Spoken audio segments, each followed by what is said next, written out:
Hello friends, welcome to my YouTube channel teach to learn. आज हम बात करने जा रहे हैं इस टॉपिक के बारे में जिसका नाम है factors affecting the electrical conductivity of an electrolytic conduction. इससे पहले हम ये बात कर चुके हैं कि इलेक्ट्रोलाइटिक कंडक्शन क्या होता है। अब अगर कोई कंडक्टर इलेक्ट्रिसिटी को कंडक्ट कर रहा है तो वो कुछ फैक्टर्स पे भी डिपेंड करेगा। जिन फैक्टर्स के कारण उसकी जो कंडक्टिविटी है इलेक्ट्रिसिटी की वो या तो ज़्यादा हो या तो कम हो, और अगर वो किसी फैक्टर के कारण ज़्यादा हो रही है या कम हो रही है तो हमें सारे फैक्टर्स पता होने चाहिए। तो हम आज उन सभी फैक्टर्स को डिटेल में स्टडी करेंगे। तो आइए हम शुरू करते हैं अपना आज का टॉपिक।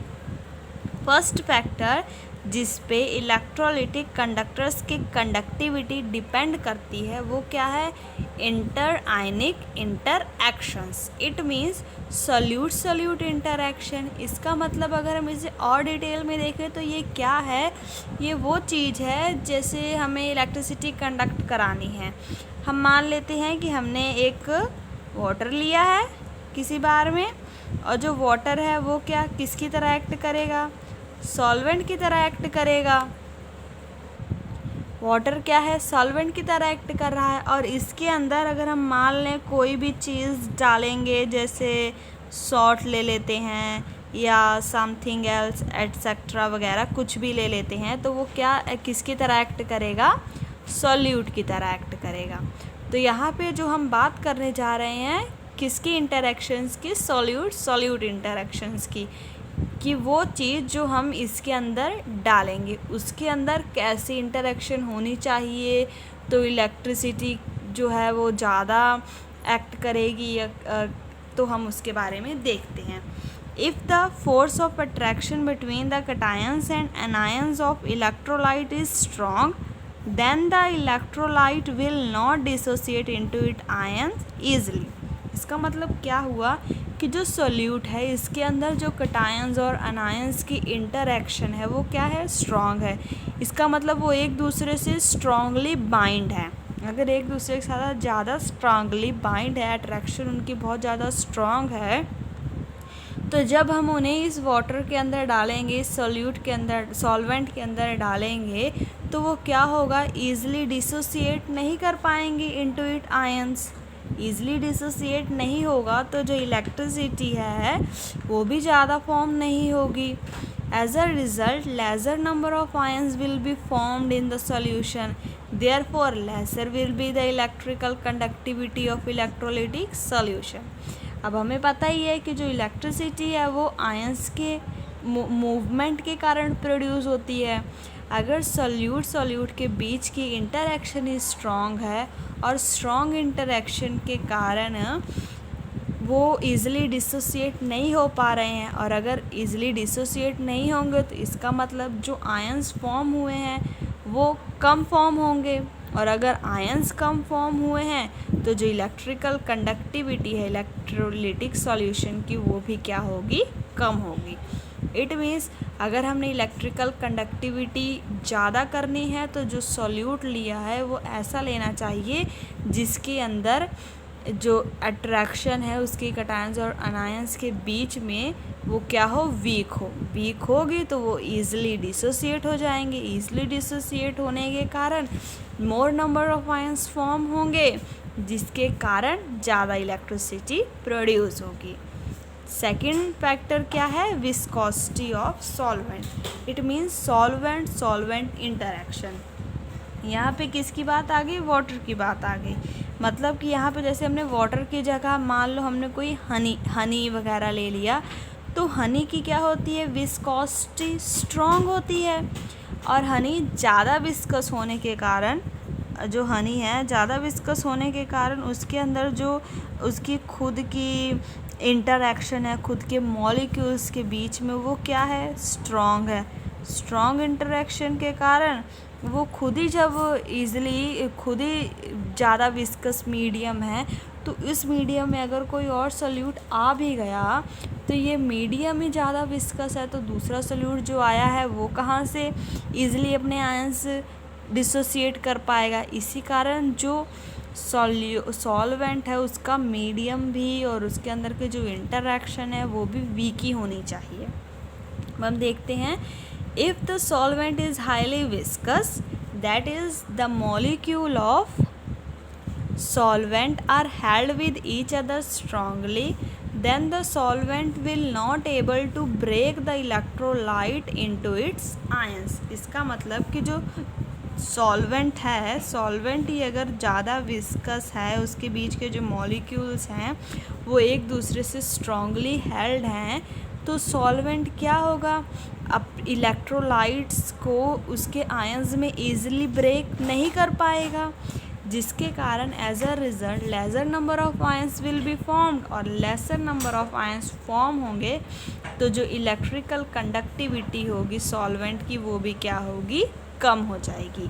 इसी कारण हमें सॉल्वेंट भी ऐसा ही चूज़ करना पड़ेगा जिसके जो मॉलिक्यूल्स की इंटरैक्शन है वो क्या हो, वीक होगी, तभी वो इलेक्ट्रोलाइट को अपने आयंस में ईजिली ब्रेक कर पाएगी, जिसके कारण ज़्यादा नंबर ऑफ आयंस फॉर्म होंगे और इलेक्ट्रिसिटी भी क्या होगी, ज़्यादा प्रोड्यूस होगी। नाउ थर्ड फैक्टर क्या है, आयन सॉल्वेंट इंटरैक्शन। इसमें क्या है, सोल्यूट और सॉल्वेंट की इंटरैक्शन देखी जानी है।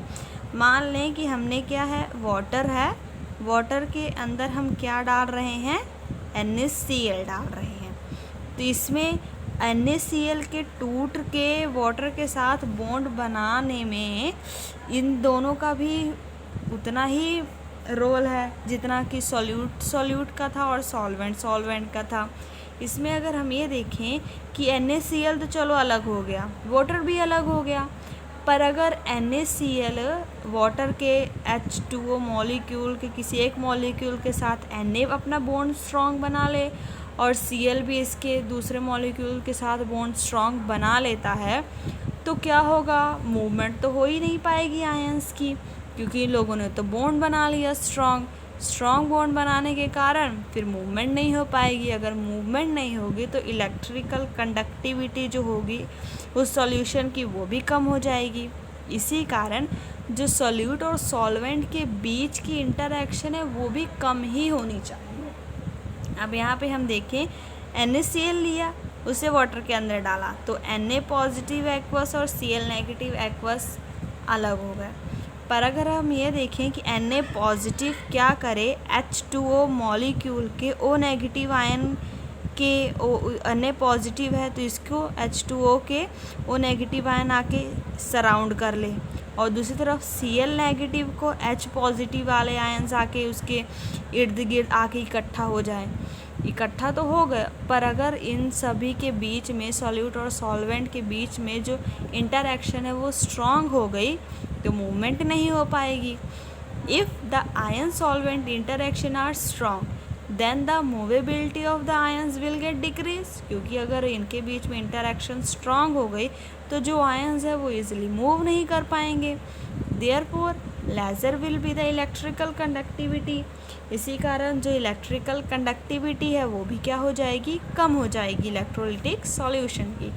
दैट्स वाई आयन और सॉल्वेंट के बीच की इंटरैक्शन भी क्या होनी चाहिए, वीक होनी चाहिए, अगर हमें ज़्यादा इलेक्ट्रिसिटी प्रोड्यूस करवानी है तो।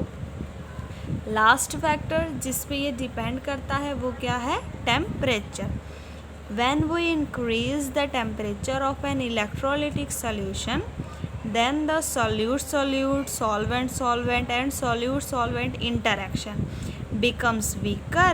As a result, the number of ions and movement of ions gets increased in the solution. इसका मतलब जो टेम्परेचर है उसके ऊपर ये कैसे डिपेंड करेगा इलेक्ट्रोलिटिक सॉल्यूशन।